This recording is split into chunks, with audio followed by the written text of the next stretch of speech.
Good afternoon, everyone. What a fantastic turnout to our annual event. Thank you all for joining us. My name is Rebecca Holtzman, and I am the chair of the Programming Subcommittee of ESJE, Enhancing Social Justice Education Group.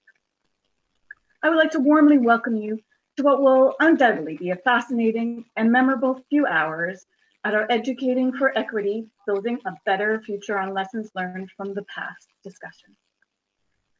We acknowledge the land we are meeting on is the traditional territory of many nations, including the lands of the Mississaugas of the Credit, the Anishinaabe, the Chippewa, the Haudenosaunee, and the Wendat peoples, and we recognize the enduring presence of all diverse First Nations, Inuit, and Métis peoples, and we are grateful to work on this land. It is so very fitting that our program today falls on Kristallnacht, the Night of Broken Glass, as a reminder of the urgent need to join forces now, together, to fight against the persistent anti-Semitism found around the world today. Today's program will feature 3 outstanding speakers in a more relaxed discussion format. Each speaker will be introduced to all of you by our wonderful moderator, and then she will pose a question for each to consider, form their remarks around, and discuss with us. There is a question and answer feature that appears at the bottom of your screen where you can submit questions for any and or all of our panelists, which can be sent in throughout the entire discussion. We encourage you to submit questions as your thoughts and queries will enhance the discussion even further. We will strive to do our best to get to as many of your questions as possible. The question and answer portion of the program will take place after all of the speakers have spoken and will be moderated by our program's moderator. Please stay tuned till the end of the program as we have a wonderful performance by Diane Lafortune, then our thanks and upcoming exciting news from ESJE. And now I would like to introduce Dr. Karen Mock to make opening remarks and bring greetings. Karen is a long-standing advocate for social justice, a human rights consultant with numerous organizations, and an educator extraordinaire. She is also one of the founding members of this amazing group, the Enhancing Social Justice Education Group. Please join me in warmly welcoming Karen.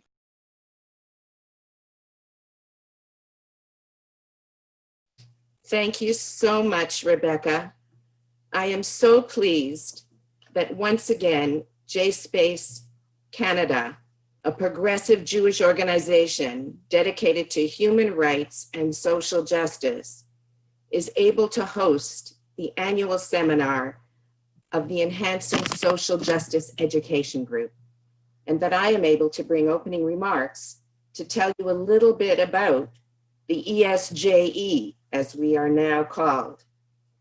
The Enhancing Social Justice Education Group was founded by OISE alumni, faculty, educators, and community members dedicated to inclusive anti-racism, equity, and social justice education.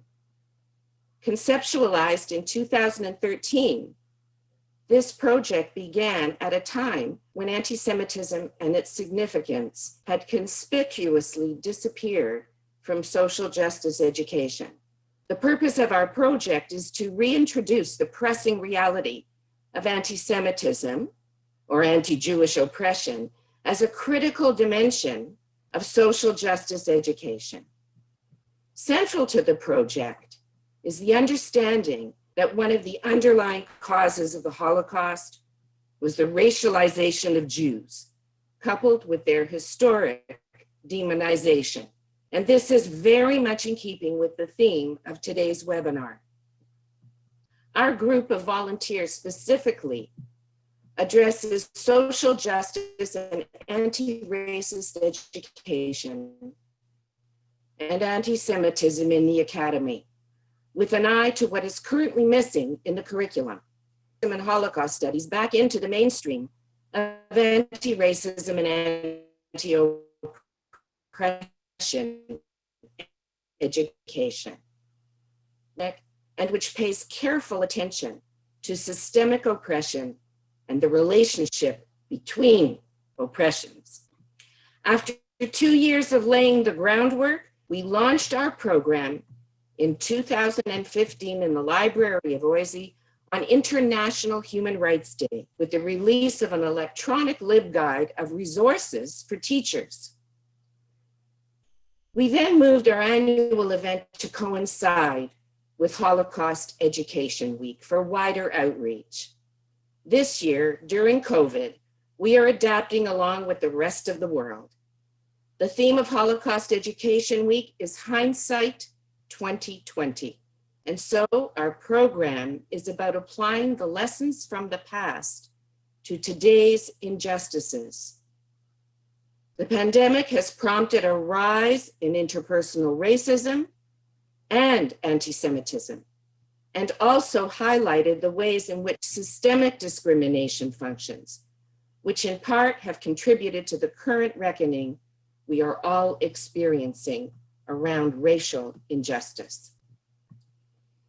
Each of our wonderful panelists brings a very different perspective and aligns with our commitment to counter-hegemonic approaches, and will validate the various ways in which members of our audience relate to the larger process and the larger project of social justice and social justice education.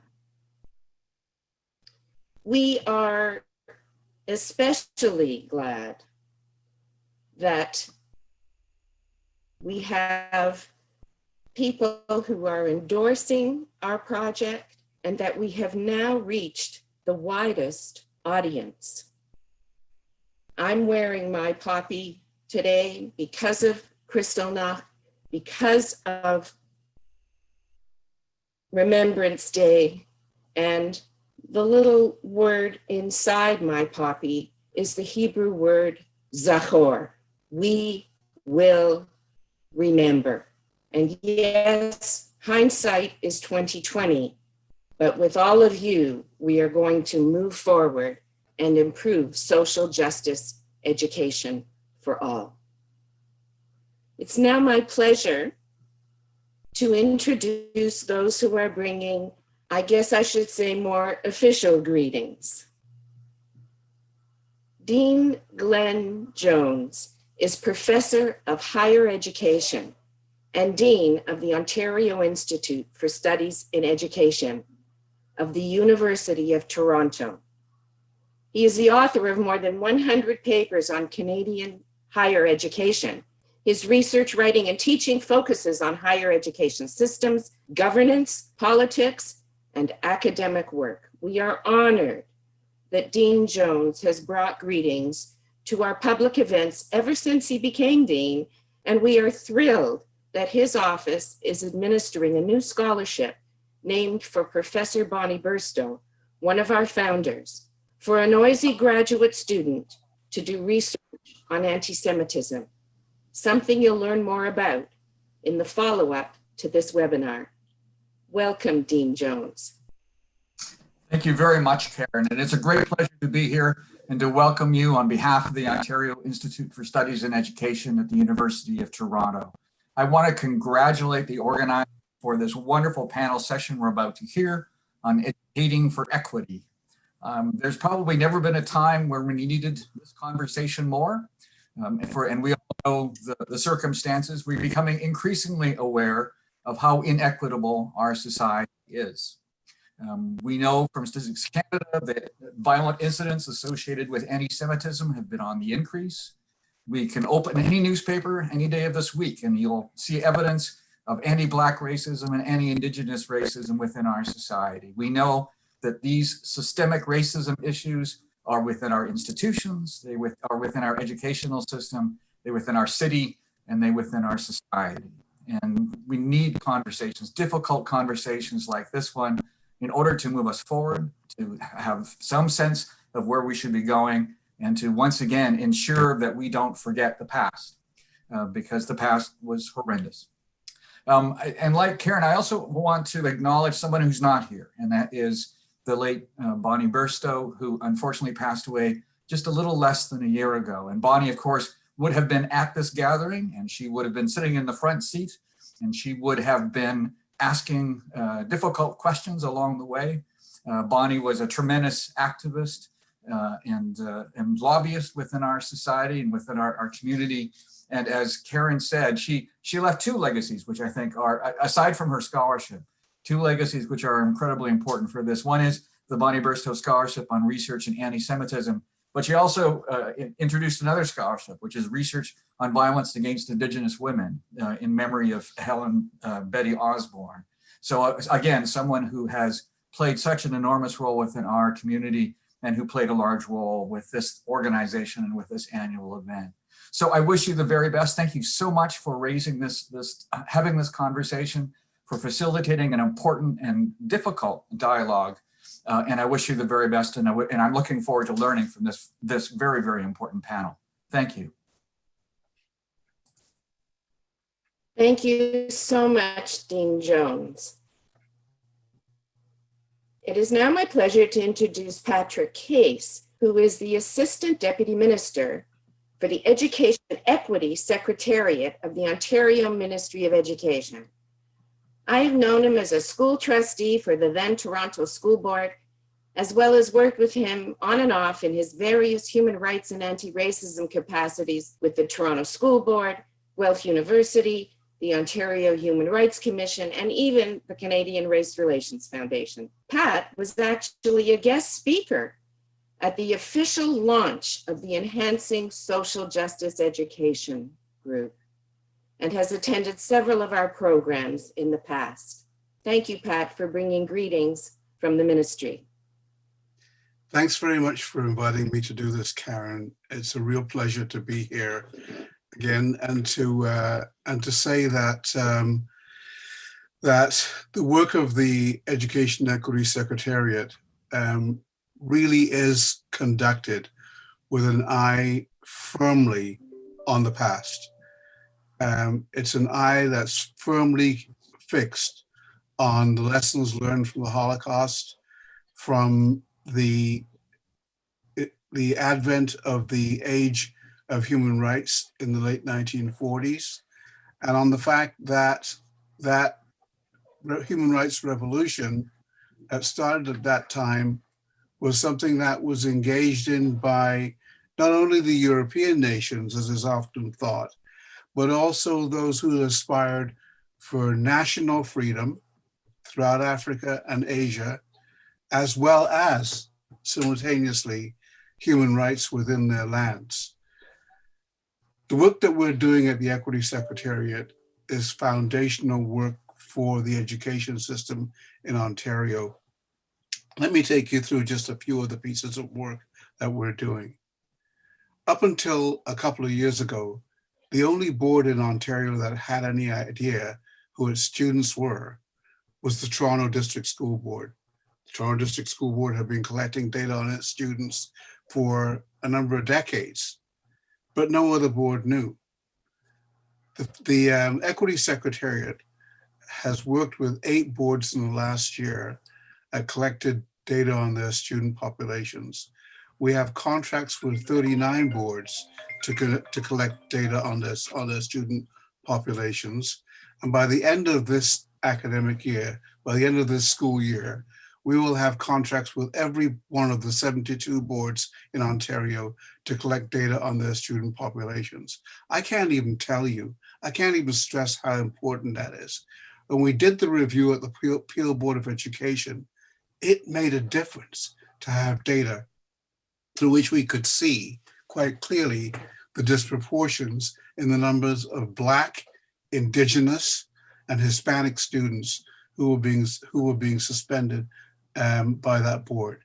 We were also able to see the disproportions in the enrollment in academic, applied, and locally developed programs within that board. And soon we'll be able to see similar data from boards right across this province, putting us in a position to be able to actually attack and erase those disproportions. We are also working with 39 boards in relation to culturally responsive and relevant pedagogy, work that was that matured under OISE's roof and is now being practiced in many school boards across the province. Some of those same boards, indeed 14 of them and growing, have human rights and equity advisors. Those advisors are funded through the Ministry of Education and through the Education Equity Secretariat's work with the boards to place individuals, highly qualified individuals at the leadership level within boards of education to work with the boards on addressing systemic discrimination in hiring, systemic discrimination in the provision of the services to students, and to resolve matters, to resolve complaints and concerns before they end up at the Human Rights Tribunal of Ontario or other places. So finally, one of the areas in which we're working on that I wanted to tell you about is in relation to suspensions. We have a pilot project that we're working on in 14 boards of education. And in those boards, what we're working on is changing the language in relation and the practice in relation to suspensions, expulsions, and exclusions of students. That is to move towards a more collaborative way of addressing student misbehavior, but also to uncover and address the systemic bias that exists in the suspension, expulsion, and exclusion of many students in this province. So I'll end there. I just wanted to bring you up to date. And actually, we should do a written report sometime soon. But I wanted to bring you up to date on the work that we're doing in the Secretariat and to tell you the work continues. And we're very proud to be here to bring greetings to this event. Thanks very much, Karen. Thank you, Pat. And not only a written report, but maybe we'll put you on notice that you'll come and do a session for us so that we can find out how groups like ours can work more closely with your Secretariat. And Dean Jones, same with OISE and your office. We would love to be able to talk to you further about how we can work more closely together to enhance social justice, anti-racism, and equity education in this province.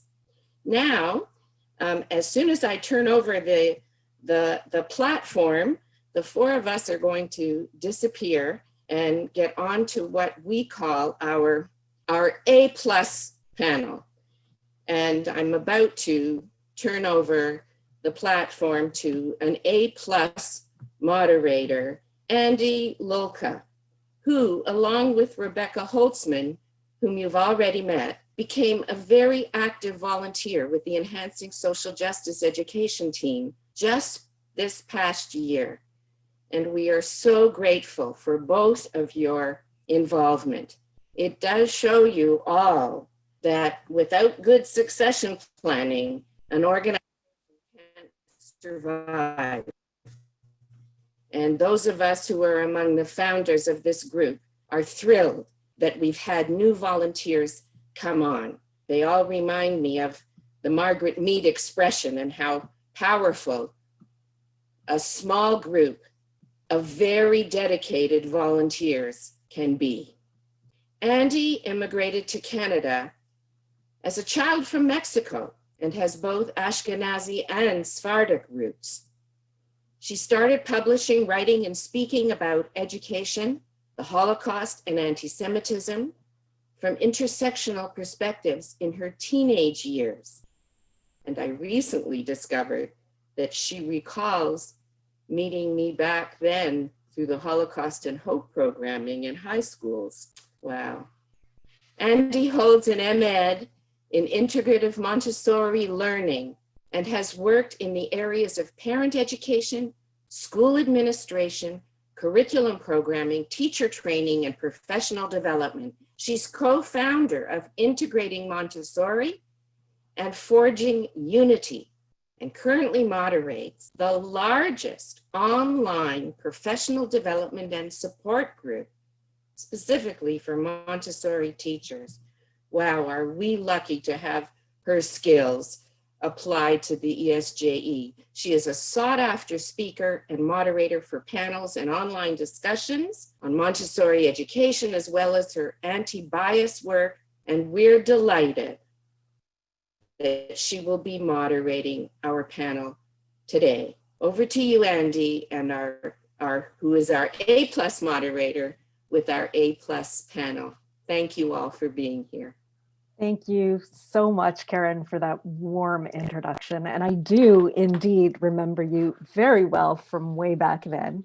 My very first speaking engagement to an important audience was hosted by you.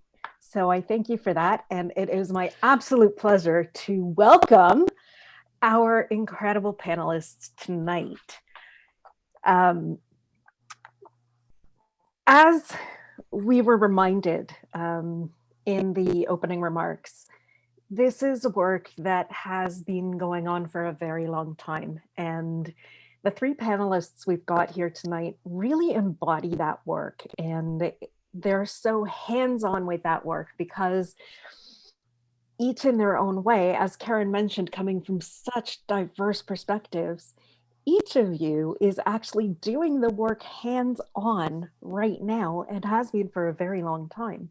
Some of you more than others, simply because of the number of years we've all been on this earth. But I think all of us, as long as we can remember. So it is my absolute pleasure to begin by introducing Professor George Safadeh, who is currently the director of the Center for Integrative Anti-Racism Studies at OISE, where he does lecture and carries out social justice education research. So again, very hands-on. Now, Professor Day was also installed as a traditional chief in Ghana in 2007 and given the honorific Nana. So Nana, it is my absolute pleasure to welcome you tonight and to thank you for your ongoing work and to ask you, in the context of everything that has already been said tonight, we'd love if you can start us off by talking a little bit about race and equity in today's world right now with everything that's going on. And, you know, from your perspective, what does it mean to teach for inclusive environments? Well, thank you, Andy. And let me also begin by acknowledging the land and the teachings of the land and the blessings of the land in this regard. I want to start coming to your question with some personal history and the lessons of that. Right? I have been involved in race and equity work since the 1980s. And I remember being hired at OISE in 1991. And the first thing I did was working with Heather Beckley to come out with an issue on anti-racist medication. And in that issue, we had a piece from various angles. I mean, there was a piece on anti-Semitism, just as there was also a piece on anti-Muslim racism. And the whole idea was to look at the complexities of talking about these issues. And for me, I think from my personal location to, I mean, in terms of the history, I mean, reading history and knowing that Blacks and Jews have marched together to demand justice throughout history, right? That there's a need for us to see how we come together and talk about the issues in a way that brings understanding. Clearly, when we talk about race and equity, right, we need to understand that the issues are real and they are complex, right? Anti-Black racism is real, anti-Semitism is real, anti-Muslim racism is real, anti-indigeneity, and two-spirit LGBTQ oppression are also real, and I think we need to talk about it in that sense. And I think talking about this, we also face backlash, right? And sometimes the backlash is a misreading of where people stand on the issues. These are difficult learning. I mean, they require difficult learning, which means we ask questions about how we teach. What are the curricular implications, for example, for engaging in Holocaust education in our school system?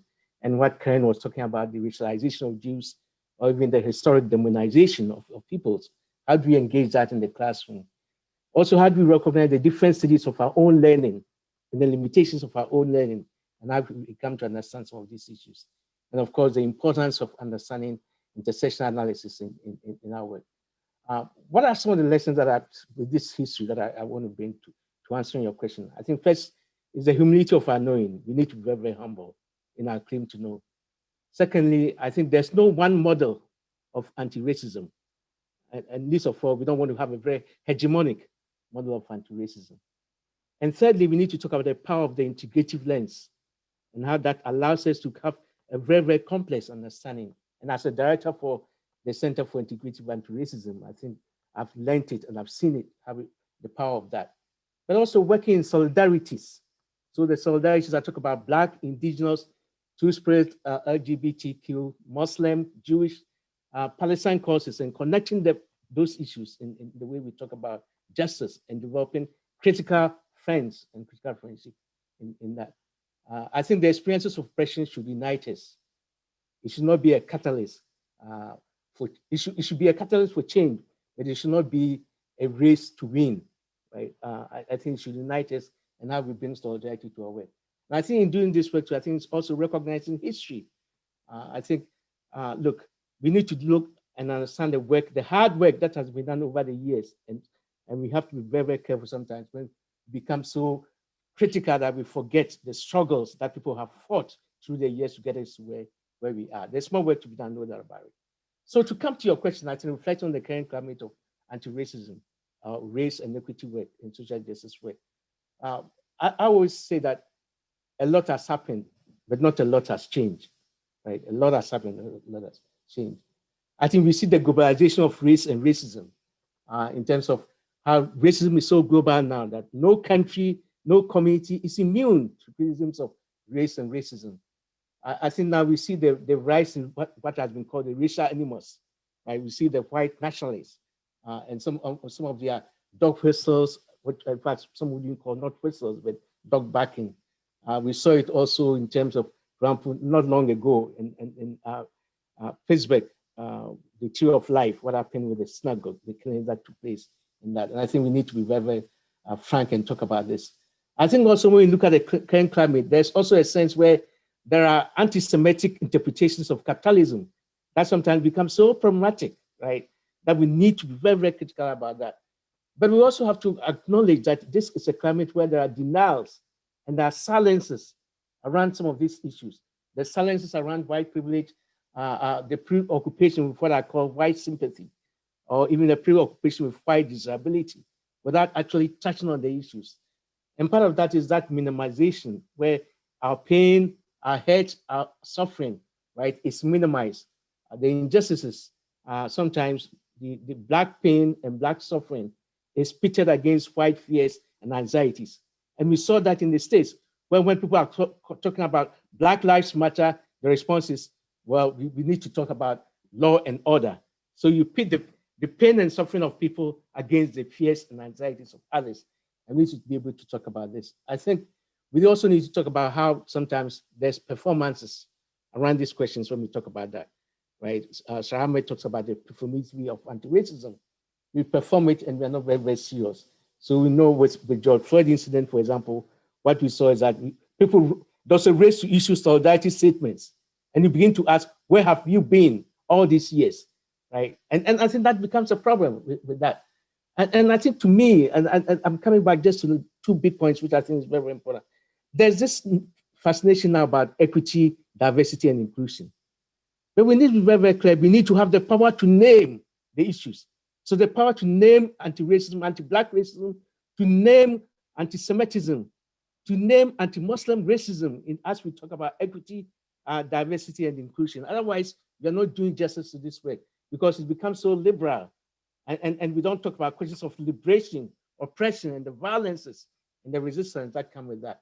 I think to me, in this moment, when we talk about the importance of Black Lives Matter, right, and to get responses that all lives matter, there's a pain that we have to react to and deal with that. And finally, I think to recognize that in the current climate, there's a lot of silences, and that silence is itself violence, and we need to acknowledge that.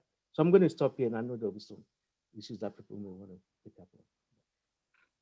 Thank you for all of that. There is so much richness in everything that you've given us, and I am full of energy after your speaking because so much of it hits really deeply. And I'm very glad that you talked about our own humility being an essential piece of this work. And that you reminded us that this is actually global in nature, especially because that leads so beautifully into Professor Kotler's work. Professor Erwin Kotler, who is joining us tonight, is the chair of the Raoul Wallenberg Center for Human Rights, an emeritus professor of law at McGill University, and of course, the former Minister of Justice and former Attorney General of Canada. A longtime member of Parliament, an international human rights lawyer, and counsel to prisoner of conscience. And Professor Kotler's expertise is obviously in international human rights. And so what we are hoping that you would share with us today, Professor Kotler, is what you see as being those universal lessons of the Holocaust and how these lessons can help us with the mass atrocities happening in the world today.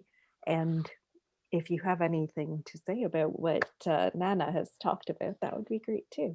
Now, I do want to let our participants know, though, before we start, that Nana will be having to leave us at around 5:20. So if you do have any questions for him specifically, please do get them in now, and I will do my best to get them in before he has to go off to class. Professor Kotler, we need you to unmute yourself, please.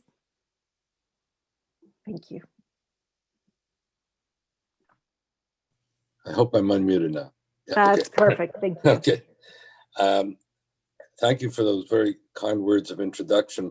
I want to be able to say before Nana has to leave that I join whatever I say to his important themes and reflections as he reflected on his origins and teaching. You mentioned, as a professor of law, one of the first courses I taught close to 50 years ago was on racism and the law. And I'm mindful of what Nana said, that the more things change, the more they still appear to be the same. And as Minister of Justice, one of the things I was most proud of was that I was able to introduce the first national justice initiative against racism and hate, the very kinds of racism and hate that Nana spoke about so eloquently. We meet today at an important moment of Holocaust remembrance and reminder, of lessons learned and of the action to be taken.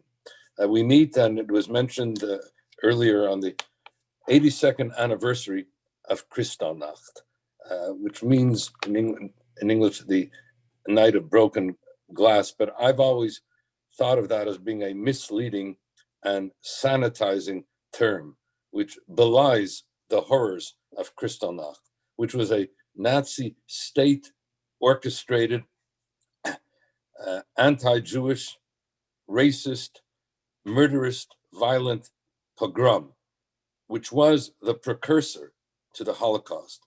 It involved the burning and destruction of synagogues. It involved the plundering and pillaging of Jewish schools and homes and businesses.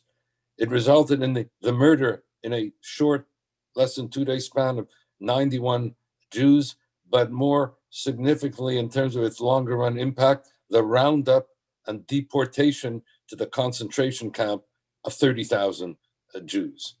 And so in that 2-day looking glass, we see, as I say, the precursor to the Holocaust, let alone the silence and indifference that accompanied it all. We meet also on the 75th anniversary of the liberation of the Auschwitz death camp, the most brutal extermination camp of the 20th century, in which there are no graves. The 75th anniversary of the Nuremberg trials, itself a looking glass into the horrors of the Holocaust. And the 75th anniversary of the UN Charter, and I recall the words of Kofi Annan, the former Secretary General of the UN, when he said that a United Nations that does not put the struggle against anti-Semitism at the forefront of its agenda is a United Nation that betrays its past and forfeits its future. And so on this historic moment of remembrance and reminder of all these historic anniversaries, we need to ask ourselves, what is it that we have learned? And no less important, what is it that we must do? So may I just summarize a number of lessons that would underpin Holocaust education in our day and the universal character of those lessons, as you mentioned, for purposes of understanding the relationship of the Holocaust to the promotion and protection of universal human rights. The first lesson is the danger of forgetting, the importance of remembrance, zachor, as it has been said, that as we remember the 6 million Jews defamed, demonized, dehumanized as prologue and justification for the Holocaust, we must appreciate that the mass murder of 6 million Jews and the millions of non-Jews is not just a matter of abstract statistics. That, as we say at moments of Holocaust remembrance and commemoration, education, that onto each person there is a name. Each person is an identity. Each person is a universe. And as our sages remind us, if you save a single person, it is as if you have saved an entire universe. But if you kill a single person, it is as if you have killed an entire universe. So the first overriding lesson, that we are each, wherever we are, the guarantors of each other's destiny. The second lesson, sometimes often forgotten, but which bears resonance then and now, and that is the dangers of state-sanctioned incitement to hate and genocide. The Holocaust and the genocides that followed, such as the genocide of the Tutsis in Rwanda, occurred not simply because of the machinery of death, but because of these state-sanctioned cultures of hate. As the Supreme Court of Canada put it, that the Holocaust did not begin in the gas chambers. It began with words. These, as the court put it, are the catastrophic effects of racism. These, as the court put it, are the chilling facts of history. Which leads me to the third lesson, and reference has been made to this, to the dangers of a resurgent global anti-Semitism in our time, of a resurgence of the oldest, most enduring, most toxic, and most lethal of hatreds. I mentioned Auschwitz before. 1.3 million people were deported to the death camps in Auschwitz. 1.1 million of them were Jews. Let there be no mistake about it. Jews were murdered in Auschwitz because of anti-Semitism. But anti-Semitism itself did not die in Auschwitz. It remains today the canary in the mineshaft of global evil. And as Ahmed Shahid put it, the UN Special Rapporteur on Freedom of Religion and Belief, in his landmark and first ever report on anti-Semitism to the United Nations a little over a year ago, anti-Semitism is not just a threat to Jews, but it is a threat to our common humanity. It cannot be fought nor won by Jews alone, but it must involve our common humanity in that struggle. Which brings me to the next fourth lesson, and that is the danger of indifference and inaction in the face of mass atrocity and genocide. Indeed, what makes the horror of the Holocaust, or the genocide of the Tutsis, or that of Darfur, or the Rohingya, or as we meet now with regard to the acts constitutive of genocide regarding the Uyghurs in genocide, what makes these genocides so horrific? Not only the horror of the genocides themselves, but that these genocides were preventable. Nobody could say we did not know. We knew, but we did not act. And so the important and compelling lesson here, as Professor Elie Wiesel, my mentor, Nobel Peace Laureate, a friend, would always remind us again and again, indifference and inaction always means coming down on the side of the victimizer, not on the side of the victim. And the danger of silence in the face of evil, where we become complicit by our silence with evil itself.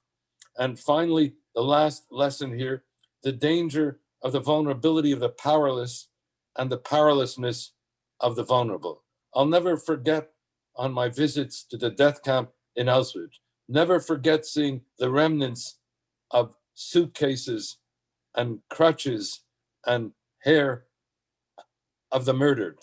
and reminded always of the words of Professor Edgar Friedlander, who wrote his book on the origins of the genocide. And he said, the first group that was singled out for genocide were the Jewish disabled. And so we must always appreciate that we must always be a voice for the voiceless and empower the powerless. And that includes the most vulnerable of the vulnerable, namely vulnerable children.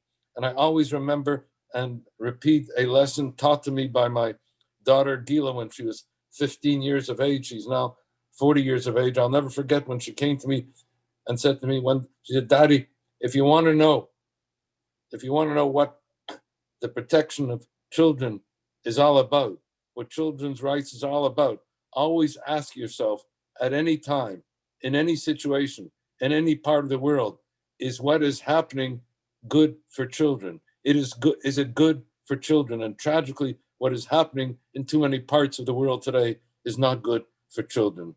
And so on this historic set of anniversaries, we must remember and pledge that never again will we be indifferent to incitement and hate, that never again will we be silent in the face of evil, that never again will we indulge racism of any kind or anti-Semitism, that never again will we be indifferent to mass atrocity and genocide, but we will speak up and we will act against hate, against racism, against anti-Semitism, against indifference, against mass atrocity, against the crime whose name we should even shudder to mention, namely genocide. In a word, may this gathering of us here today, may it be not only an important moment of remembrance, which it is, but may it be a remembrance to act as it must be. Thank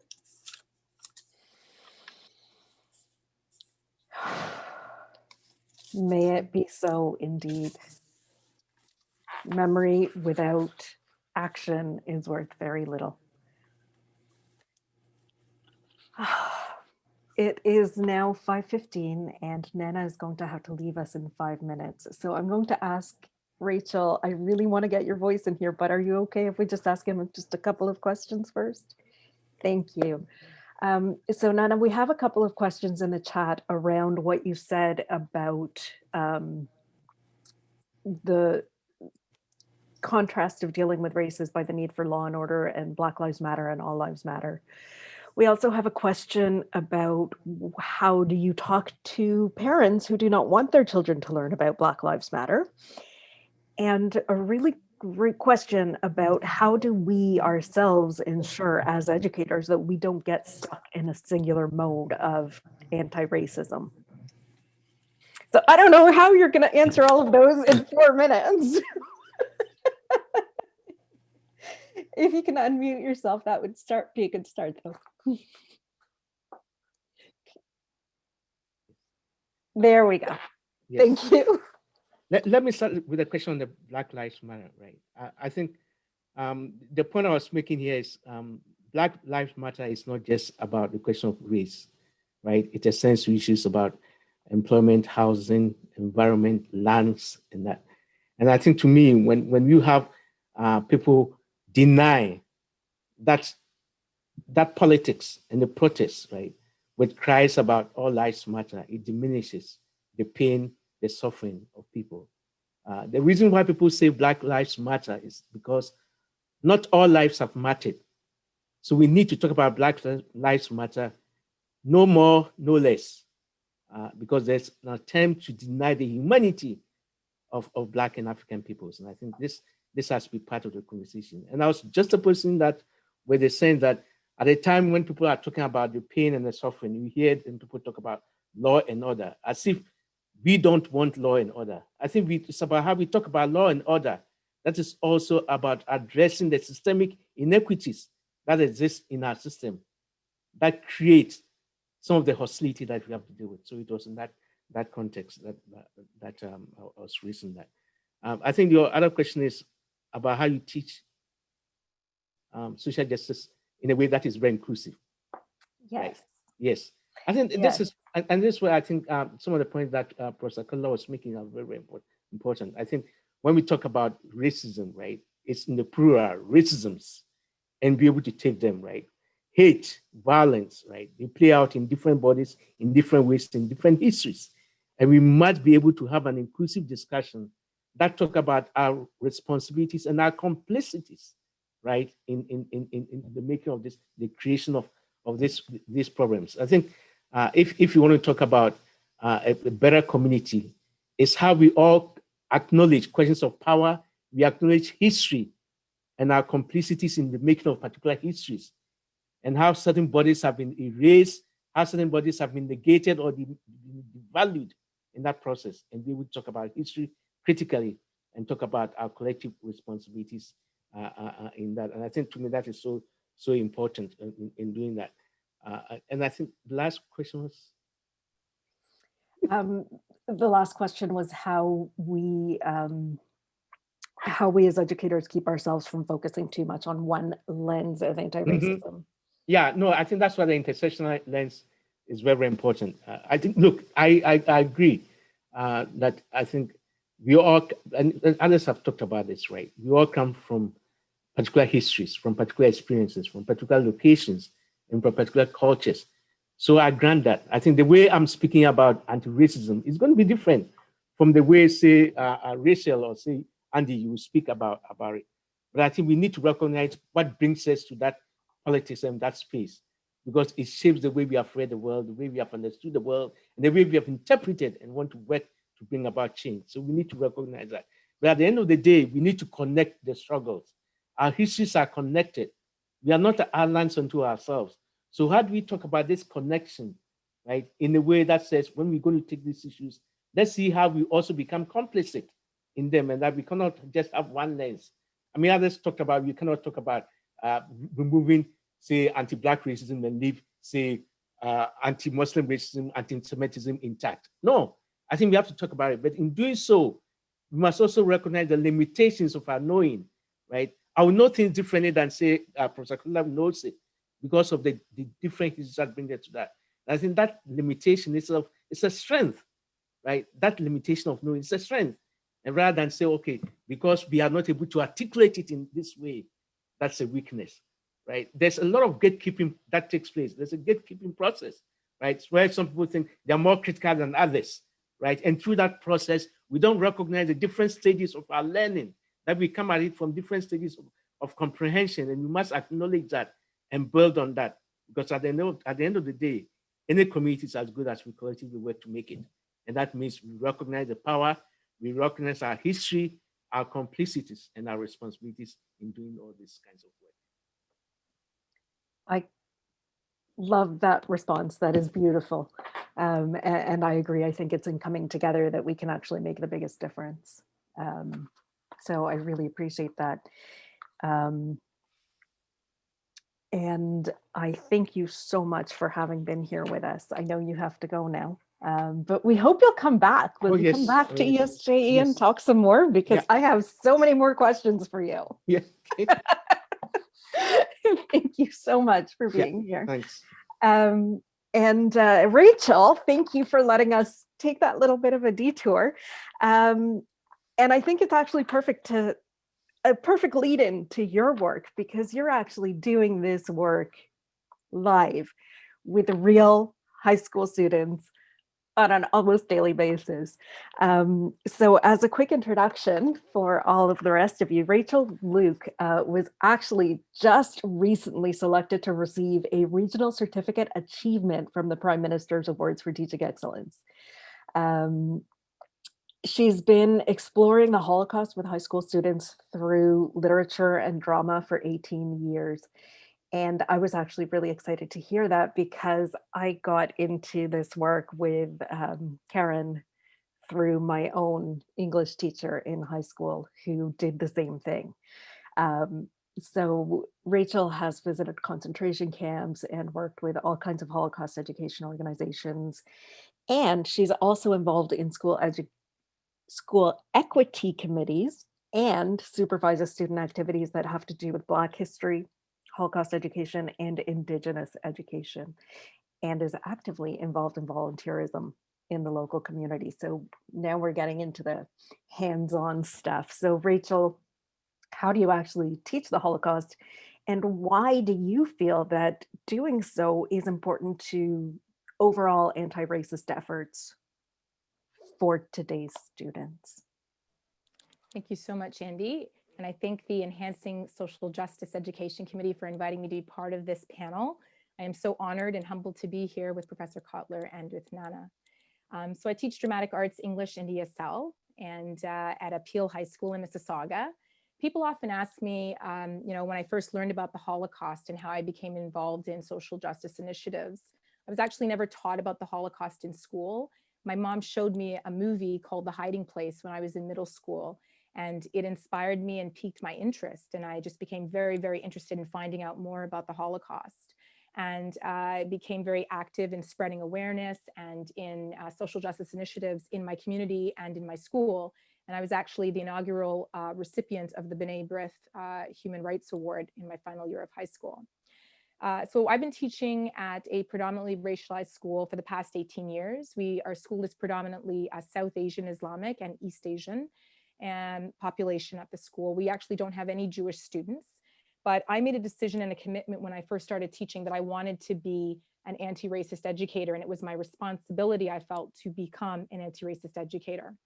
So I began to teach novels like The Diary of Anne Frank and Night in my English classes, and through our exploration of the text, my students would write journals and monologues. We'd engage in rich conversations and discussions. We would research the Holocaust. And I would also supplement my lessons with Holocaust films and poetry and articles and writings and testimonies. I then connected with Holocaust education organizations in Toronto, and I would take my students to hear Holocaust survivors speak. And I'd also take them to events and symposiums that were pertaining to the Holocaust. After a while, I thought, I need to reach a larger audience. So I began to invite Holocaust survivors into my school. So instead of 30 students hearing testimonies, 650 students would be hearing testimonies every year. In 2013, I had the honor of being one of 18 teachers selected to participate in a Holocaust educator study tour with the Neuberger, and we went to Vienna and Poland along with Holocaust survivor Bill Gleed. And it was a very, very, very powerful and life-changing experience. And it had a significant impact on the way that I teach Holocaust studies. When I returned to the classroom, I wanted to put the pedagogy I'd learned into practice. So I started to teach my students about the Jewish people, not just as victims, as people who had history and culture and interests and dreams. And in my English and my drama classes, we began to study testimonies, and my students were really impacted by testimonies of young people. We would do forum theater, theater of the oppressed, monologues based on testimonies by survivors. It was very, very powerful, and the students really became very engaged in the learning. And then in 2015, I had the opportunity through the Canadian Society for Yad Vashem to attend a 3.5-week conference at Yad Vashem in Israel. And again, my ideas of how to teach the Holocaust changed.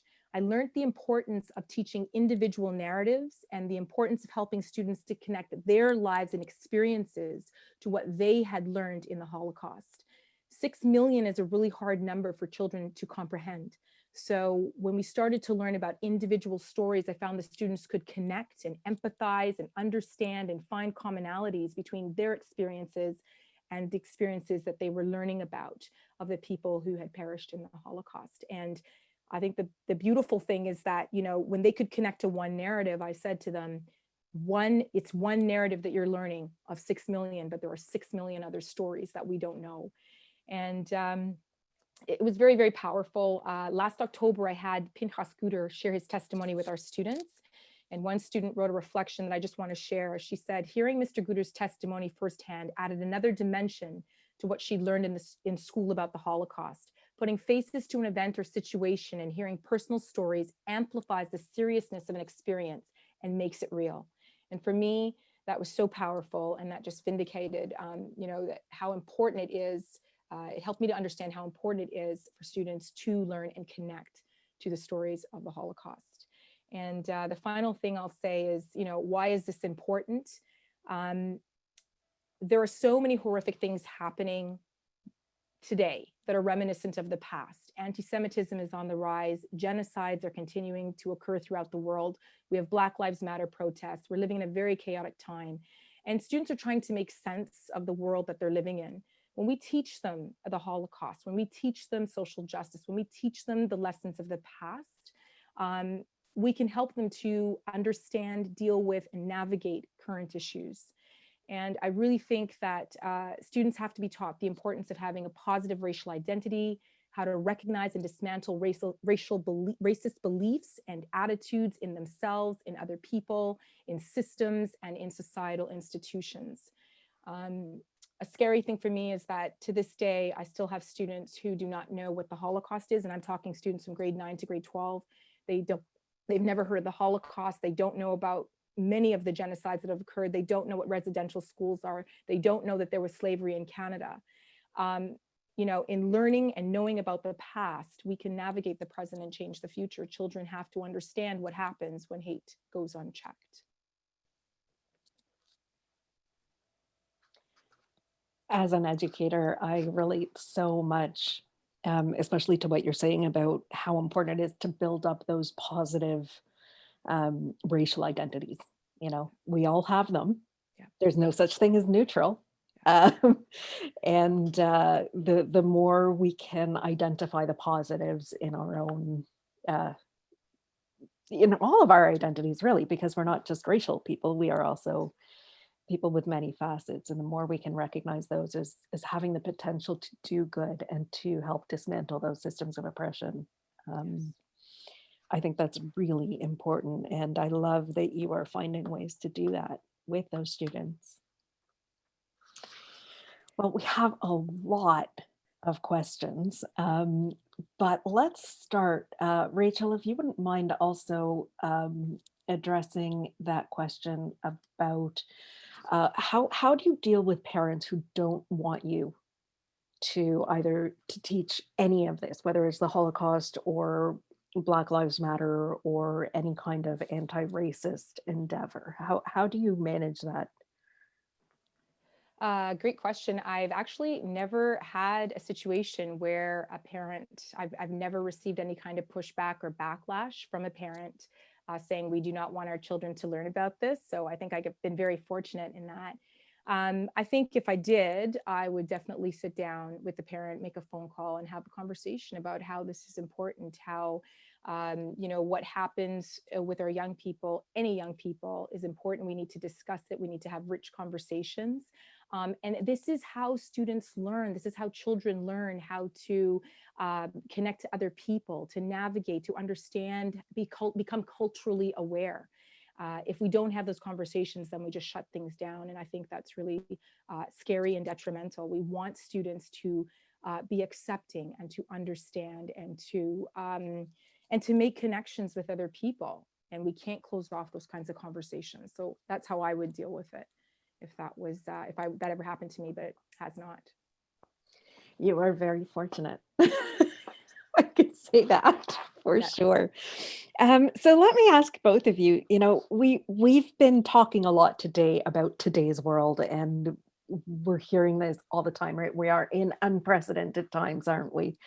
Are these times really unprecedented though, as far as, you know, and the racial reckoning that we're facing? And is it in your mind a different world from when you started your work, Rachel, 18 years ago, Professor Kotler a few more years ago?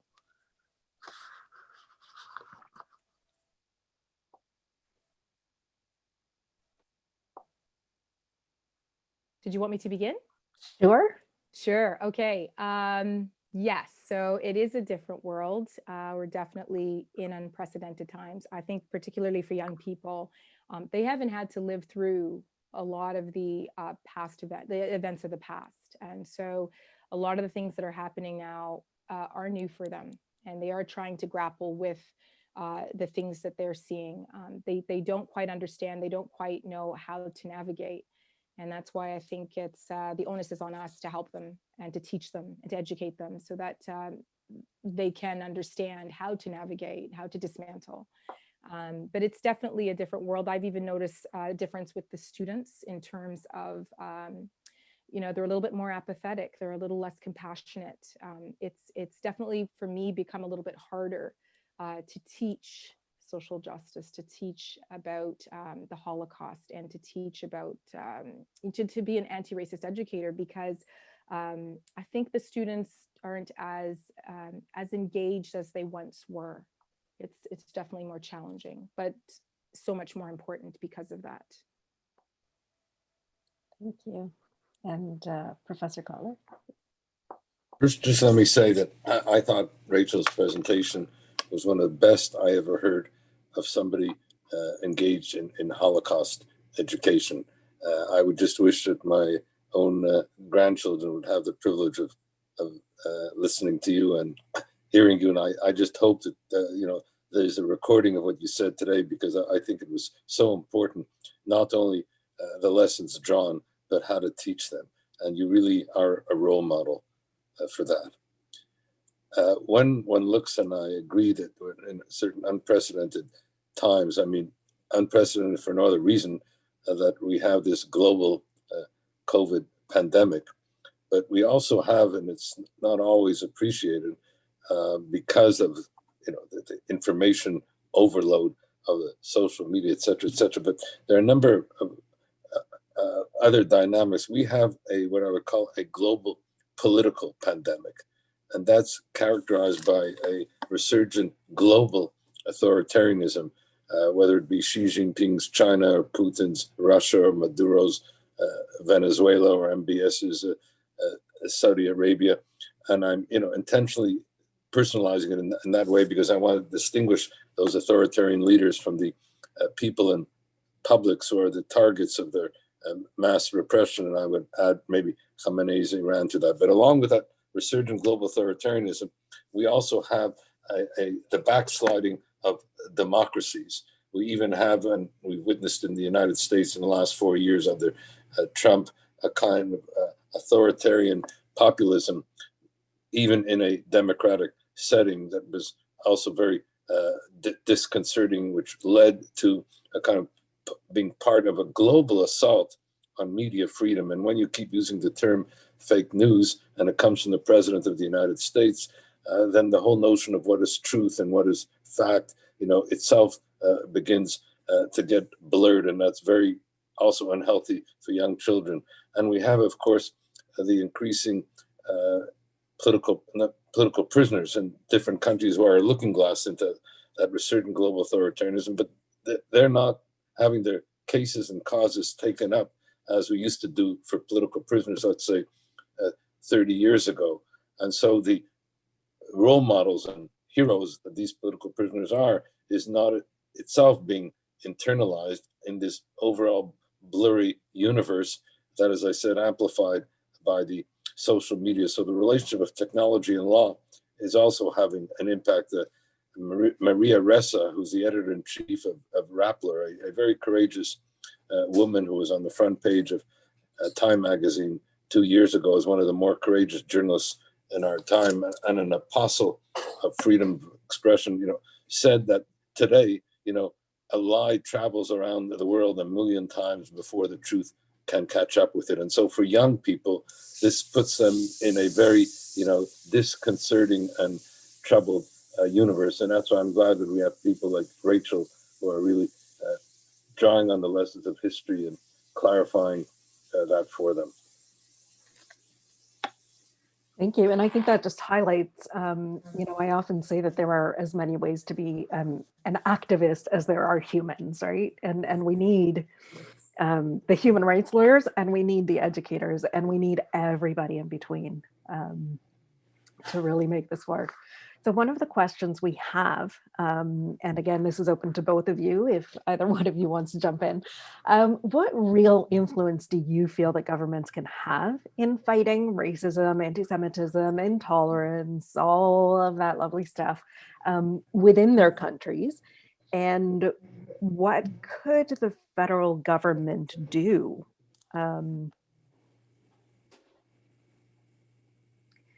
Professor Kotler, you actually were in that position, and you did take some serious action. What would you advise the government today? Well, governments are, in a sense, because they are in power, they necessarily, are looked to, or sometimes people will look away from if they are not acting, but they can serve both as role models of what to do or as role models of not to do. And I think that the government has to make the struggle for human rights, or as I would put it, the struggle against injustice, as a priority for government principle and policy. And I'm pleased that, in fact, in the speech from the throne, a reference was made to the danger of systemic racism and the need, therefore, of appreciating the systemic racism against Indigenous peoples, against Blacks and people of color. But it made no reference in that speech from the throne to the dangers of anti-Semitism. And it made no reference in the speech from the throne to the, let's say, the targeting of other religions. So I think that the government has got to be inclusive when it speaks about the struggle against racism in the manner in which it has been doing. I'm glad it's made it a priority. But I think, we've got, and it's been referenced in our discussion today, that people have to feel that their identity is being validated. And they're not going to feel their identity is being validated if they're excluded from the arena or forum of advocacy and education. So governments have to lead by example, and that also means taking a stand.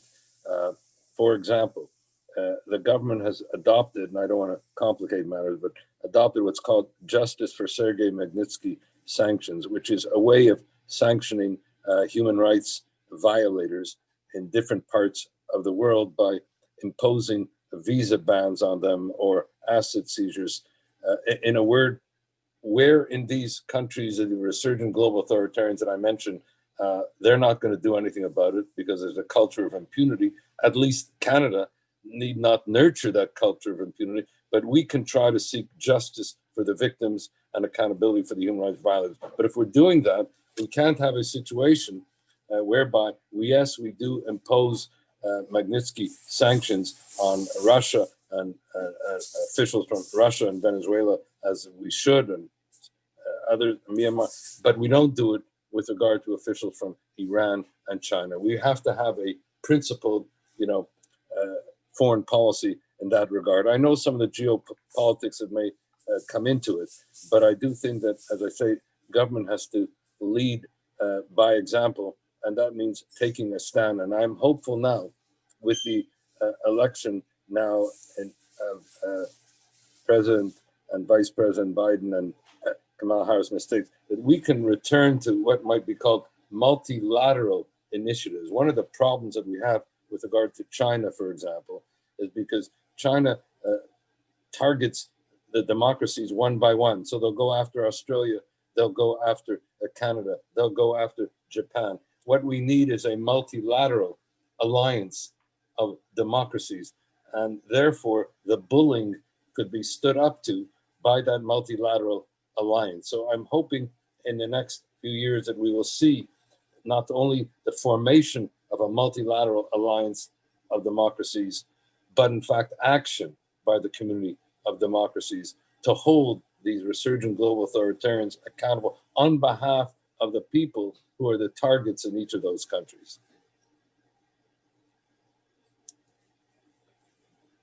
Please, Rachel. Thanks. So I can speak about the provincial government and the Ministry of Education. Two things that I think that they could definitely do is the grade 10 history course. I think they need to make certain things mandatory in those courses. I mean, in terms of Holocaust education, at this point, it really is what the history teacher chooses, to cover in that course and how long they choose to cover it. So you might have a teacher that spends a day on Holocaust education, another that spends 3 weeks, or someone that doesn't teach it at all.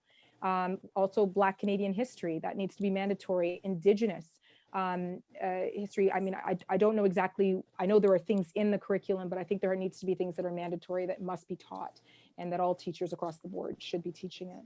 And also the grade 11 genocide course, I think should also be a mandatory course that all students should have to take. And I do know that there are some people working behind the scenes to make that a reality, but those would be the two things for sure that I feel there needs to be some kind of change there. And I think it could happen at that level. And even teacher training, teachers college, they're all areas where, you know, we can do more in terms of social justice education, making sure teachers have proper training about how to teach social justice. And also teachers that are coming out, are they getting enough information, enough training so that they're prepared when they come into the classroom to be social justice educators? Yeah, just to follow up on the important point, you know, that Rachel mentioned, you know, Ontario recently became the first province to adopt the IHRA, the International Holocaust Remembrance Alliance definition with respect to anti-Semitism. But there will be a disconnect if the government of Ontario does the right thing and adopts it, but then in the schools of Ontario, the young people are not taught what it means. And so we have to align our education, you know, with our government decisions. And if we want to engage in, you know, the broad anti-racism struggle, as Rachel mentioned, then we need to make, you know, issues like Holocaust education and genocide education and the like mandatory in our schools. As a parent of a child in those schools, I agree with you both absolutely fully. I think there's a lot more that can be done to not only bring it into the curriculum, but also to prepare the educators to handle the discussions that come along with these issues. And I think this leads really well into, especially now that we've mentioned the IHRA definition of anti-Semitism, how do we differentiate what is and is not anti-Semitic when we are criticizing the policies of Israel, many of which need to be criticized from a human rights perspective, and speaking of authoritarian governments. So how do we handle that? And how do we handle that in the classroom as well as, you know, outside the classroom and on a broader level? Okay, maybe I'll jump in for a moment here.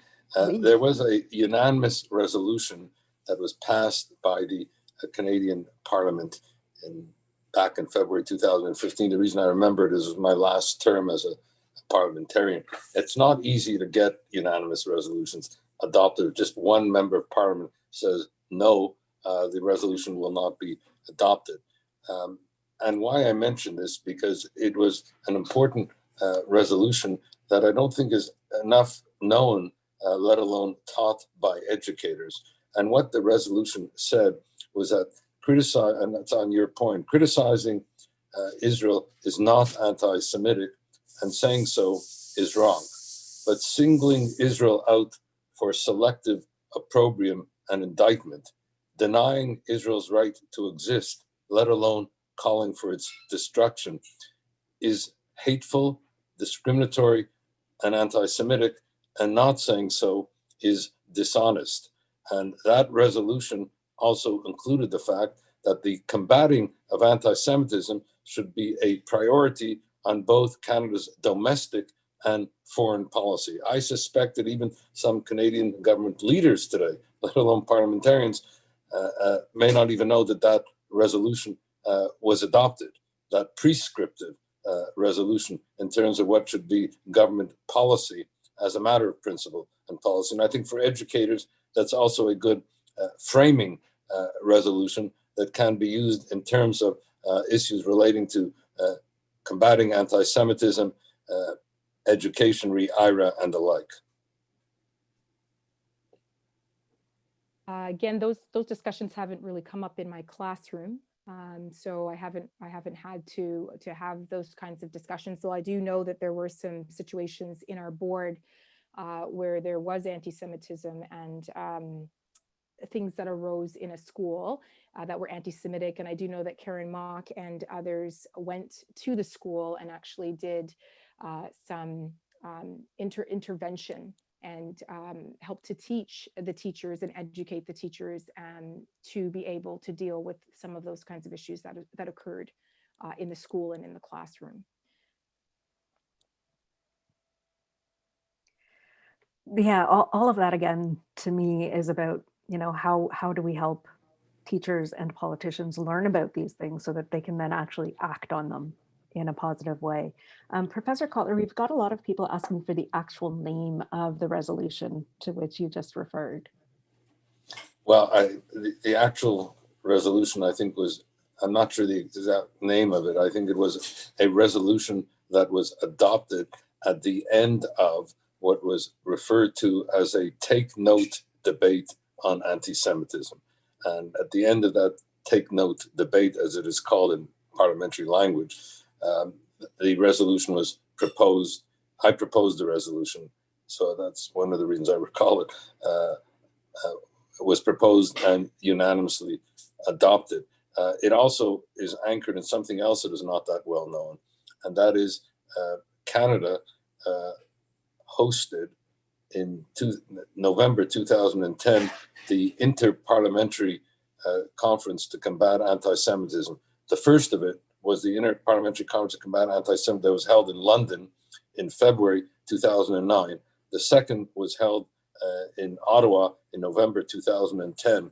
Both of those conferences adopted the London Declaration to Combat Anti-Semitism, the second, the Ottawa Parliamentary Protocol to Combat Anti-Semitism. Each and both are very comprehensive frameworks, not only for the understanding of anti-Semitism, but why, as I said, anti-Semitism is the canary in the mineshaft of global evil, and why it needs a collective set of initiatives involving government, parliament, civil society, education, and the like to combat it. So for your listeners, they might want to look up those two sources as well, the London Declaration for the Combating of Anti-Semitism and the Ottawa Parliamentary Protocol for the Combating of Anti-Semitism. By the way, they were the precursors to the actual adoption in 2016 of the International Holocaust Remembrance Alliance definition of anti-Semitism. Canada effectively was the architect for that definition. Canada has such an interesting history when it comes to anti-Semitism and policies around anti-Semitism.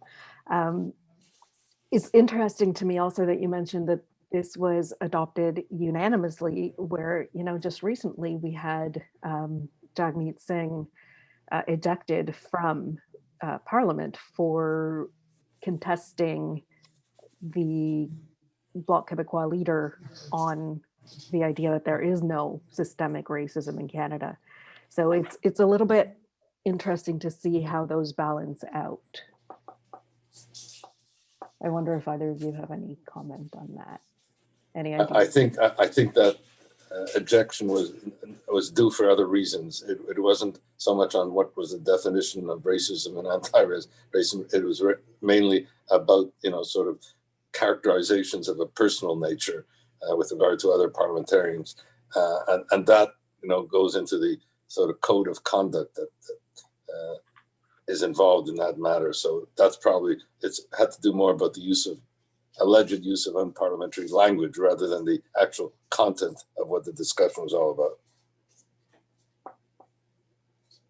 Good to know.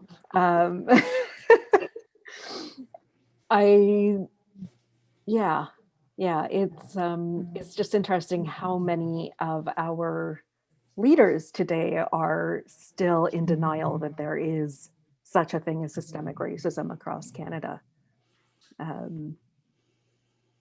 Well, that makes so important what Nana said before he had to leave and what Rachel said in her remarks.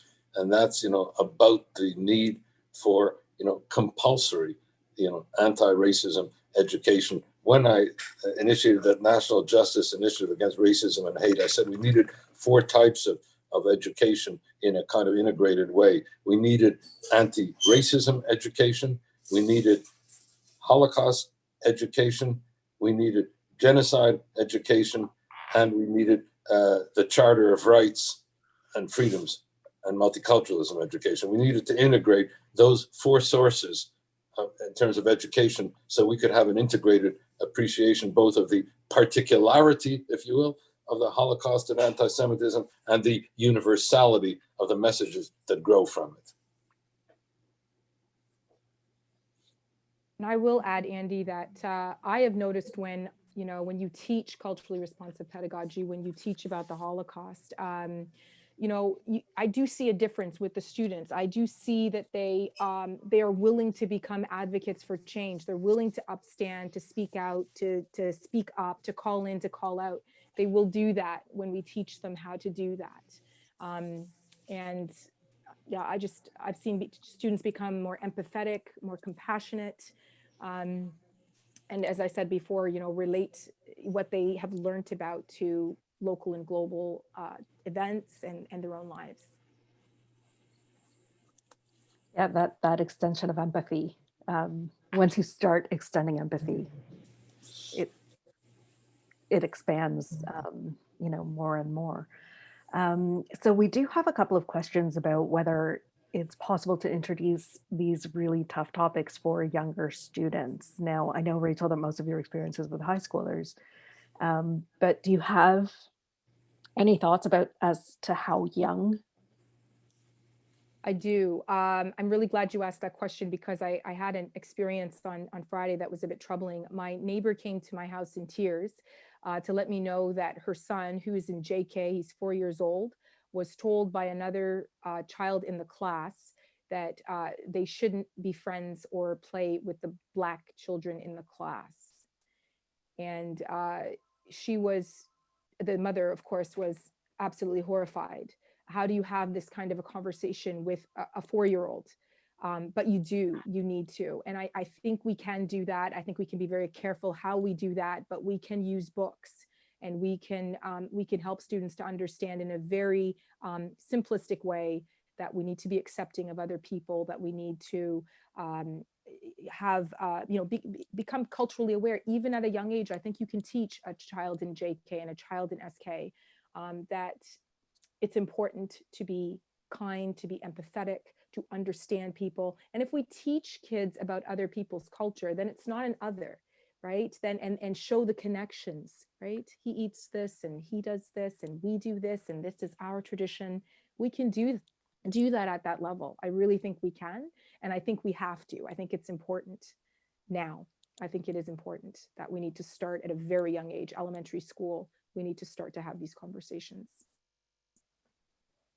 When you ask that question in terms of what Rachel just said, I think that, education also begins at home with the parents, almost before on the occasion when they're going to school at 4 years of age and the like, as you mentioned. And I still remember when I was about that age that I was taught by my parents of blessed memory lessons that I didn't understand the profundity of them at the time, which underlined everything I did thereafter when I began to understand them, because it was my late father who would teach me that the pursuit of justice, as he put it, was equal to all the other commandments combined.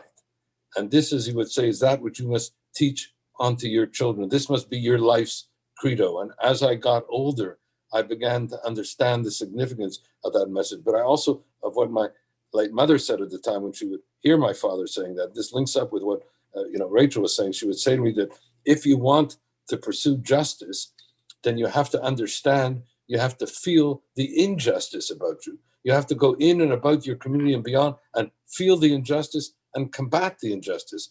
Otherwise, the pursuit of justice may remain as a kind of theoretical abstraction. So we have to both teach and we have to sort of convey the experience of what this is all about. And so parents have to work with educators, and parents have to be educators themselves, so that the educators can then take up the opportunity once the parents send them to school. So it's really, these are interconnecting links and intergenerational responsibilities. Absolutely. I mean, I know Rachel has mentioned that you learned from your parents. From a very young age, like Professor Kotler, very young age, my parents taught us, about so many things, and how to be kind and to be accepting and to understand others and to share about my own culture as well, so that you have to live in harmony with people, right? Follow peace with all men, absolutely. We were taught that from a young age. And I think another thing that just for the high school educators, I think it's important as well that we understand that, high school is a little bit different from the elementary in that we teach us, specific subjects. But I think although the subjects are important, we have to just keep remembering that we teach the whole person, right? And though we're teaching math or we're teaching science or we're teaching English, we're still teaching that whole person. And that we have to sometimes, it can't just be about the subject area and the subject matter. It's also teaching them to be good citizens and to support and stand for social justice and to stand against social injustice. Absolutely. That's a very important teaching lesson that Rachel just mentioned. I remember when I was in law school, and the law students, when we were studying, someday one say, I'm a contract today, I'm torts, I'm this, I'm that. But the point is, they had to see the integrated nature of legal education. And once you start to dichotomize and isolate, and you lose the sense of the integration of the subject matter, then you lose some of the importance of that integrative learning. And that's what Rachel was saying, and it's so important in terms of, I wish I had been a student of hers and had that kind of teaching when I was young. All of this actually ties in really well with another question that we received, which is how can we create an awareness of privilege alongside the nurturing of positive identity? So, I mean, we've talked a lot about how we carry different identities and integrated learning. And so how do we, especially since you were both saying, it's really important that we actually look at injustice, that we don't turn away from it, because if we don't see it, we can't fix it. So how do we help create that awareness of I have privilege and I'm also marginalized? Or, in which situations am I, and how do I manage them, and how do I use that privilege to disrupt, dismantle, fight for human rights?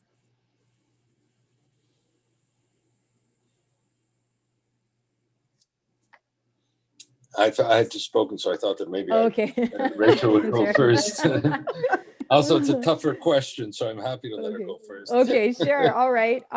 So I think I do that. I think having conversations, I think it's exactly what you said, Andy, having conversations with students about what privilege is. I think a lot of students don't understand what privilege is. And, they might say, well, because a person is rich, okay, they have privilege. But I mean, I have privilege.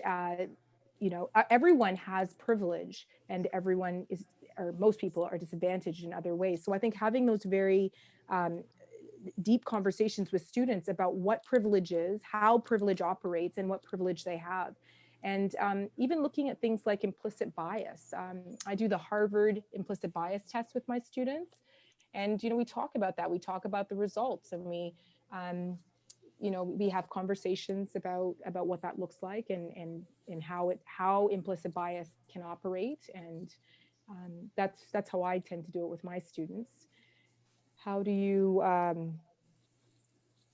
think just having conversations with them, first of all, defining what privilege is, and then how privilege operates. That's worked for me anyway in my classroom.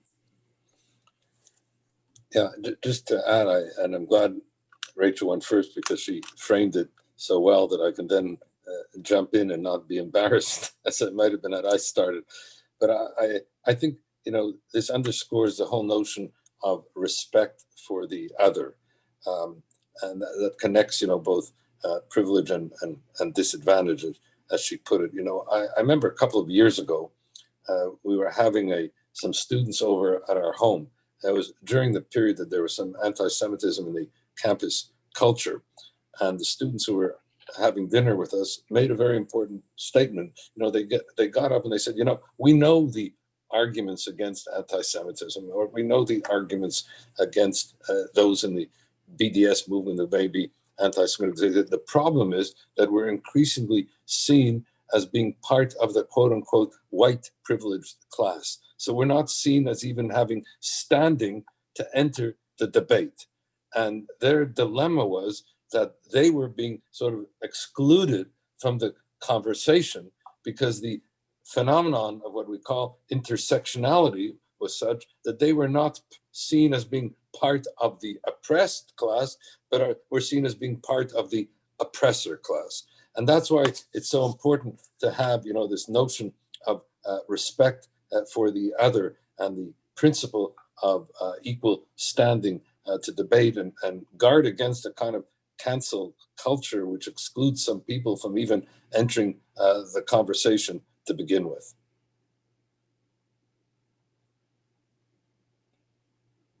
Any thoughts on that, Rachel? So true. Yes, that's very true. Yeah, I think that's very true.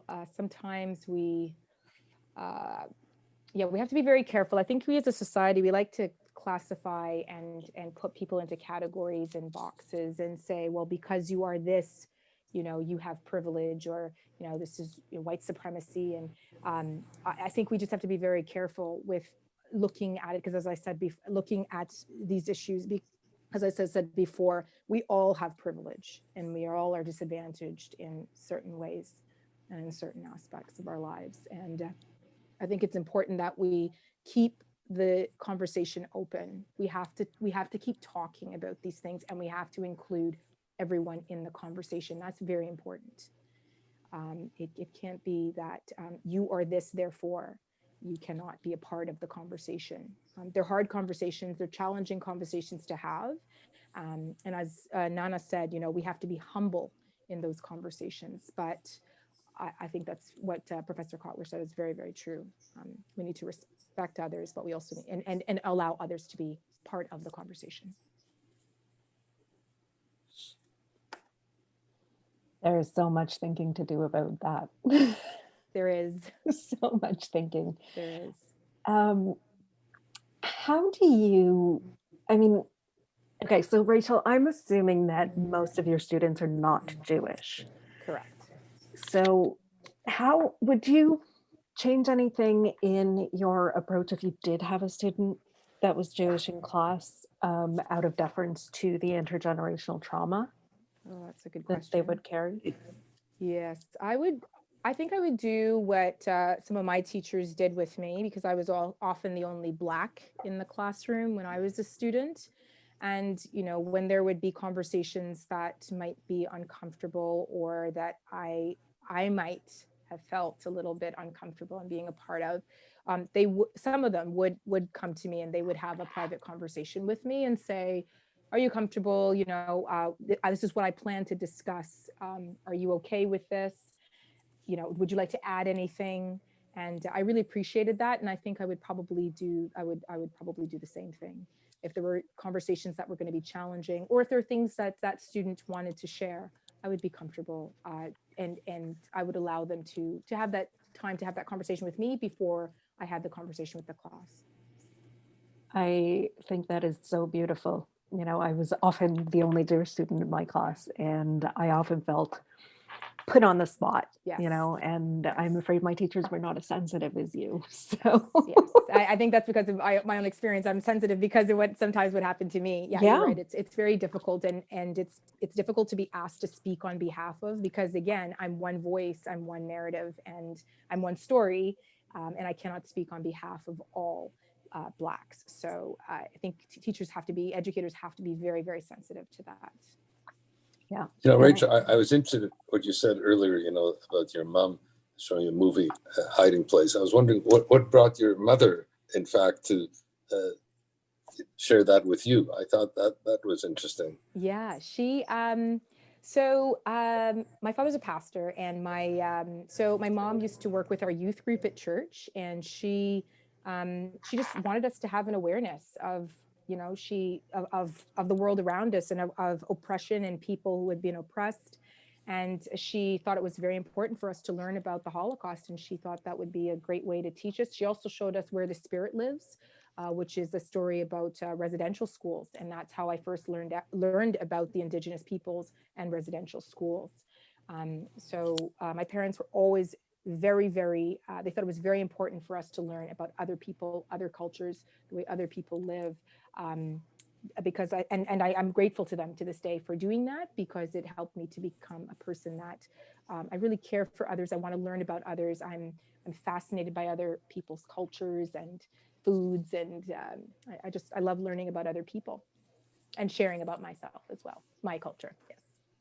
Well, you're an example, though, of the importance of parental education at a young age. In other words, if you hadn't been a beneficiary of that kind of sensitive teaching by your parents, you might have yourself thought differently today.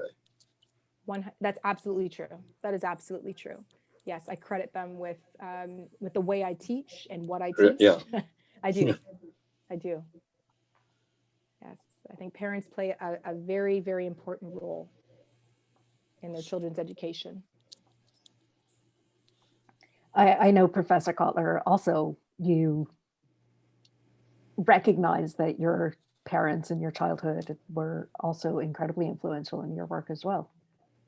Yes, as I say, I trace back my earliest understanding of what was the pursuit of justice or combating injustice is all about to those early teachings. And same way, I think that Rachel was, the beneficiary of her parents' teaching. I was the beneficiary of mine. And I would say the same about mine. And maybe that's why we're all engaged in this conversation in this way. I think so. I think it makes a really big difference. As a Montessori educator, we are very much focused on those early years being the ones that form the personality. So I personally am a big believer in early education and the home shaping who we are going to become. Although, of course, human beings are so incredibly resilient, and we can all grow and we can all change. So I think that's also really important to keep in mind. So with that in mind, the Holocaust Education Week theme this year is Hindsight 2020. And so we do have to wrap it up now. And so for my last question for you, when you look back on your work in this area, what's the one thing that you wish you'd known earlier?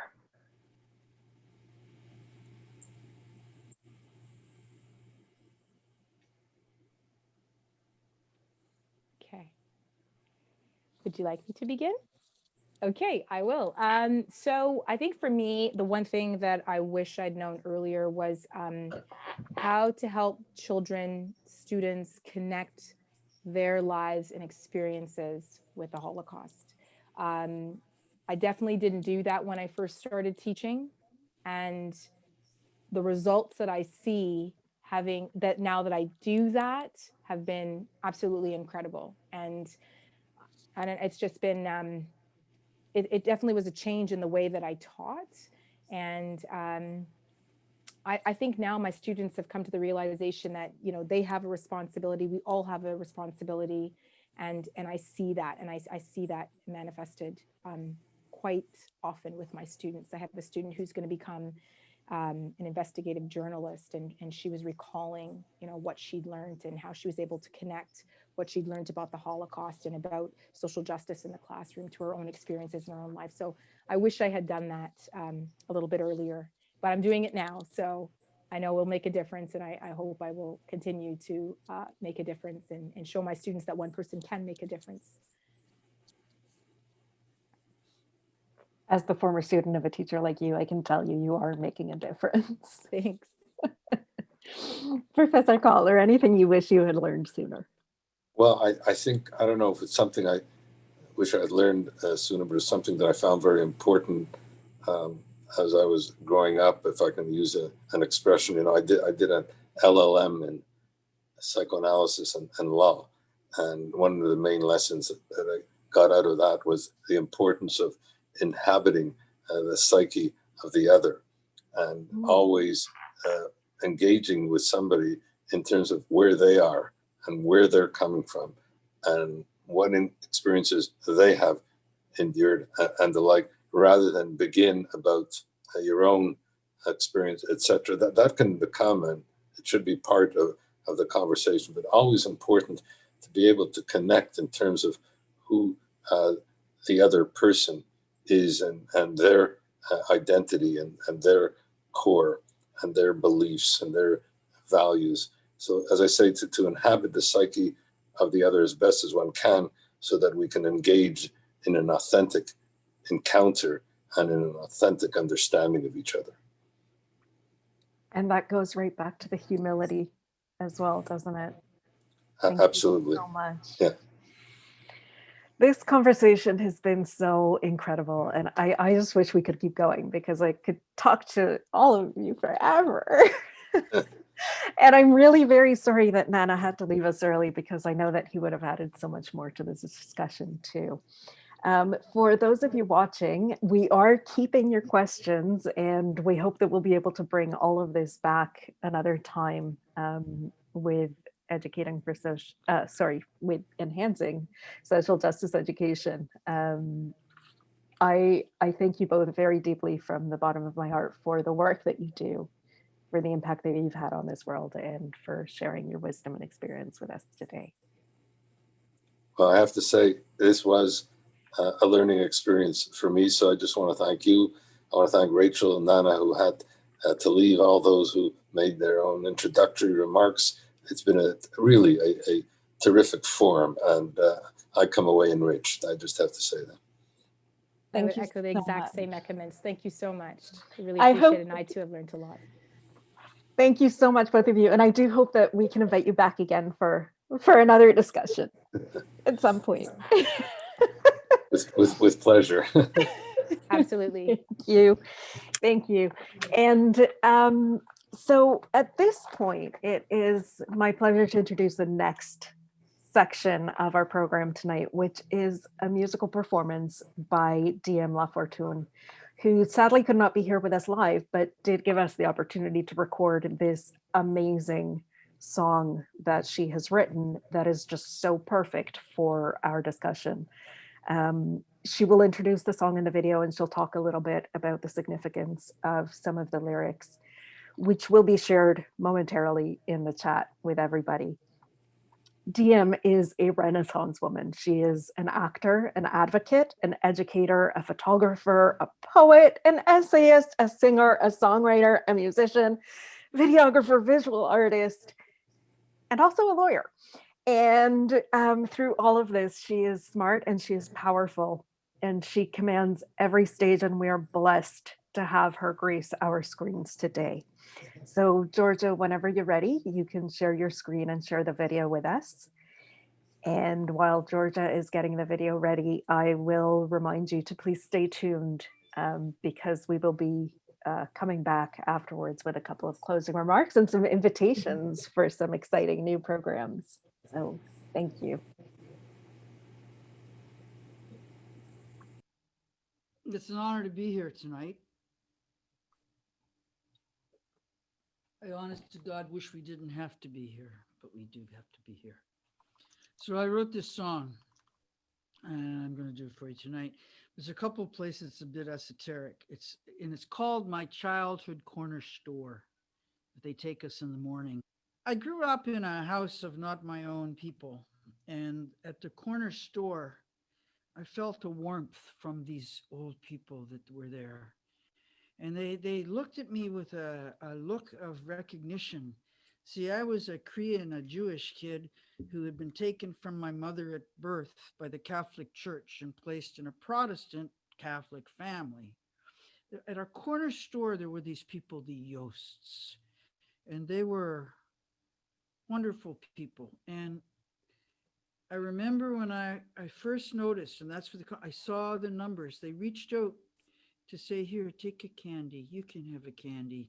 And there were numbers on their arms. They had tats. And I looked at my grandmother, and she was like, my adopted grandma, she wasn't going to entertain my discussion, but I was sort of precocious. And I asked her, and she said, well, they were bad people, and they did bad things, and a whole lot of them were killed. Didn't feel right to me. stealing from the corner store was a rite of passage and I couldn't do it. Anyway, that's the esoteric reference. There's another, these dying waves, these quintessential costs. I wrote a paper for a man named Michael Lynch. He wrote a book called These Dying Waves of Friends. He was eventually to die of AIDS-related illnesses. And I was on his care team. And he was important because I was supposed to write a paper for him. And it was 4 pages, and I spent 2 pages explaining someone's semiotic linguistic theory. And then I wrote my paper. Gave me an A, and he told me to use my own voice. Find your voice. You don't need them. Just say it like it is. And he wrote a book called Dying Waves of Friends, and I had the honor of being the photographer on that. So it's also a little unusual song because it's a political love song. The big piece of it is that so many of us, the grief we hold of dying alone, being separated in death, the survivors, so much grief. So that's a big part of it, why it's a love song.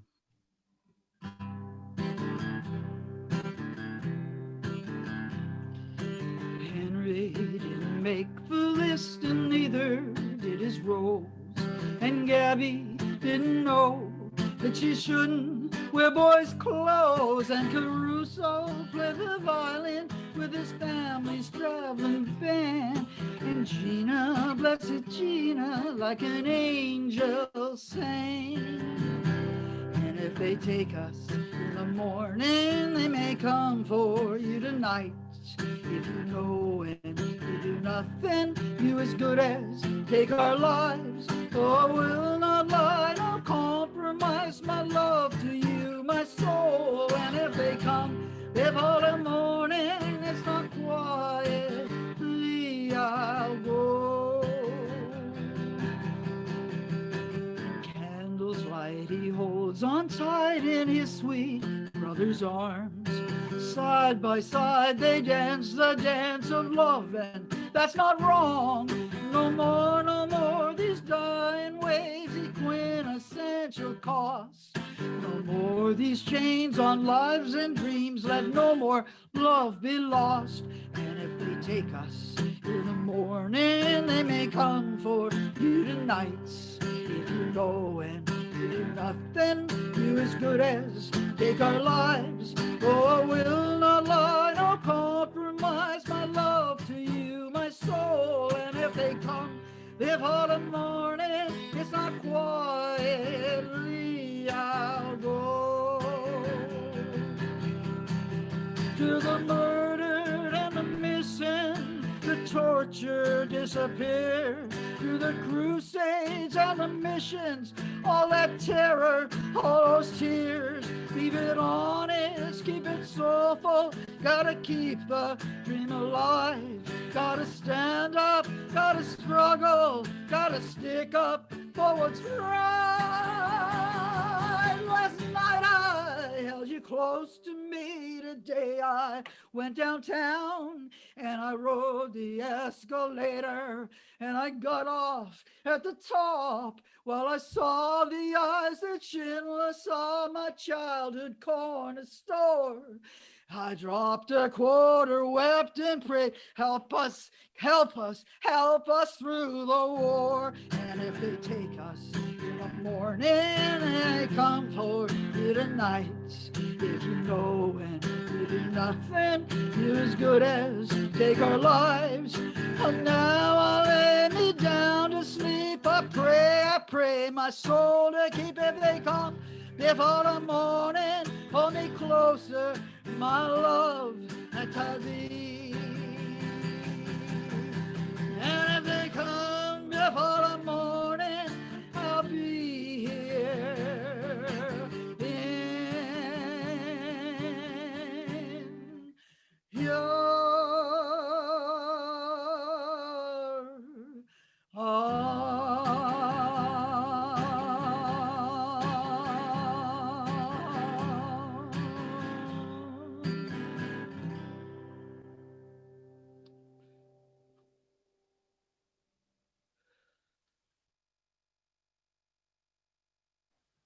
Wasn't that just beautiful? So very, very fortunate are we to have DM on our committee and sharing her talents with us. Wow. Thank you all so much for sticking with us through this. And it is now my pleasure to pass things back to Rebecca for closing remarks. Rebecca, who you saw earlier tonight, is an educator. She's a child of survivors.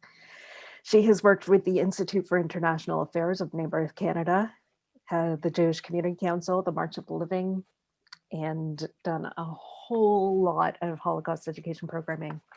Rebecca, thank you so much for your leadership in tonight's program. Thank you, Andy.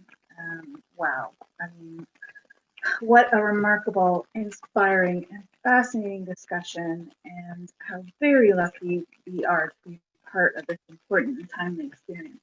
And what an amazing way to wrap everything up with DM's enchanting and haunting song that will stay with us for quite some time. Thank you to our three learned and inspiring speakers for sharing their bountiful knowledge and insights with us. Thanks to all of you for being such a wonderful and involved audience. Thank you to the wonderful DM Lafortune for her beautiful song. And thank you also to OISE Dean Dr. Glenn Jones and Assistant Deputy Minister of Education Equity Secretariat, Patrick Cates, for being a part of our program. Thank you to Karen Mock and to Andy Olka for their outstanding contribution to this event. Thanks to the hardworking subcommittee and the entire tireless ESG group, including David Grafskind and Georgia Gardner for their technical assistance, communication, and promotion. And a special note of thanks to JSpace Canada for hosting us. Now, as I am sure you are all as excited and inspired and motivated as I am to continue on with our education, learning, understanding, and action, please stay tuned for more educational opportunities and events to continue this important journey with ESGE, including an upcoming Teaching the Holocaust workshop with the acclaimed educator Rachel Luke, and a beautiful continuing collaboration in song, the great DM Lafortune, as well as many others. A survey from us to you will follow soon. Please take a moment to fill it out and share your ideas and requests. Let us know what your interests are. As well, included in that email will be a recording, a link to this recording, so you will be able to watch it again and again and share it with anyone that you would like. Once again, thank you to everyone, and thank you to